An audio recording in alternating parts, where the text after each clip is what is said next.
What I think people might not get, this product's like 50 times better than at the $2.5 billion round. It's not a little bit better. It's like when we started doing the show, I was trying to use the V1 of Replit. I could not finish an application. I couldn't finish anything. And it almost blew up on social media, you might remember, right? We do, Jason. It was unfinishable. And it just wasn't there. And one of the founders of a competitor called me up and said, none of us are there in the industry. None of us are there. Over the holidays, for fun, I built an incredibly complicated game. I've never built a game in my life. I built a startup simulator that simulates everything from going through YC to IPOing to controlling all the global power and GPUs and tokens in the world. People love this game. And what's interesting isn't that I built it, it's that it works. Yes. Nothing worked at 2 billion, 2.5 billion, or whatever the round was. Nothing worked. And the joke was all over the internet. Everyone's got a project they 80% finished and lovable to Replit. Everybody did. They couldn't finish it.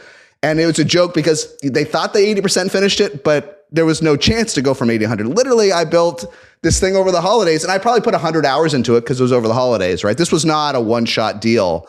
But it's magic. And so if the revenue growth justifies it and the product is literally more than an order of magnitude better, I would argue, I know this is the math that we're going to look back of and make fun of ourselves, but I would argue this is a much less risky investment today, whatever it is, within reason, than it was at 2.5 billion, where I didn't even think this was a stable product. Like I thought it was cool, but it didn't work.